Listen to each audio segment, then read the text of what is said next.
ಇವತ್ತು ಆ್ಯಕ್ಚುಲಿ ನಾವು ನಮ್ಮ ಮನೆ ದೇವ್ರ ಜಾತ್ರೆ ಇತ್ತು. ಸೊ ನಂಗೆ ಸ್ಕೂಲ್ ರಜೆ ಸಿಗಲ್ಲ ಅಲ್ವಾ. ಸೊ ಈವ್ನಿಂಗ್ ಬಂದಾದಮೇಲೆ ಹೋಗೋಣ ಅಂತ ಹೋಗಿದ್ದೆ, ಯಾಕೆಂದರೆ ಶ್ರಾವಣದಲ್ಲಿ ನಾನು ಹೋಗಿರಲಿಲ್ಲ.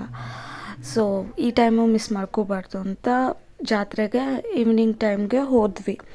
ಆ್ಯಂಡ್ ಇದು ನಮ್ಮ ಮನೆ ದೇವರು ಉದ್ಭವ ಕಲ್ಯಾಣ ಬಸವೇಶ್ವರ ಅಂತ. ಆ್ಯಂಡ್ ಅದು ದೇವರು ಅದೇ ಉದ್ಭವ ಆಗಿರೋದು, ಅದು ಬೆಳೀತಾ ಬೆಳೀತಾ ದೊಡ್ಡದಾಗಿದೆ. ಅಲ್ಲೇ ನವಗ್ರಹ ಇತ್ತು, ಹಾಗೆ ದುರ್ಗಾದೇವಿ ಇತ್ತು, ಗಣಪತಿ ಇತ್ತು. ಆ್ಯಂಡ್ ಇದು ನಾಗರಕಲ್ಲು ನಾವೇ ಪ್ರತಿಷ್ಠಾಪನೆ ಮಾಡಿದ್ದಂತೆ. ಅಪ್ಪಾಜಿ ಪ್ರತಿಷ್ಠಾಪನೆ ಮಾಡಿಸಿದ್ರು. ನಮ್ಮದು ಅದು ಏನೋ ತಪ್ಪು ಮಾಡಿದ್ದಕ್ಕೆ, ಅಂದರೆ ಗಾಡಿ ಒಂದು ನಾಗರಕಲ್ಲನ್ನ ಹೊಡೆದಿದ್ದಕ್ಕೆ ಅದಕ್ಕೆ ತಪ್ಪಿಗೆ ಪರಿಹಾರ ಆಗಿ ಮಾಡಿಸಿದ್ದು.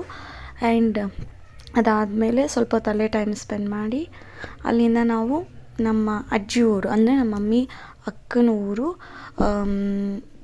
ಉಕ್ಕುಂದಕ್ಕೆ ಬಂದ್ವಿ. ಜಾತ್ರೆ ಮೊನ್ನೆ ಹೋಗಿರಲಿಲ್ಲ.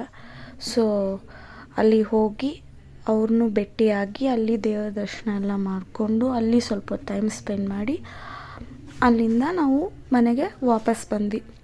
ಆ್ಯಕ್ಚುಲಿ ಟೈಮ್ ಸಿಗೋದೇ ಕಮ್ಮಿ ಫ್ಯಾಮ್ಲಿ ಜೊತೆ ಸ್ಪೆಂಡ್ ಮಾಡೋಕ್ಕೆ. ಸಿಕ್ಕಾಗ ತುಂಬ ಚೆನ್ನಾಗಿ ಅದನ್ನು ಯುಟಿಲೈಸ್ ಮಾಡ್ಕೋಬೇಕು. ಆ್ಯಂಡ್ ಮನೆ ದೇವರು ಅಂದಮೇಲೆ ಹೋಗಲೇಬೇಕು. ಆ್ಯಂಡ್ ಇಷ್ಟೇ. Thank you.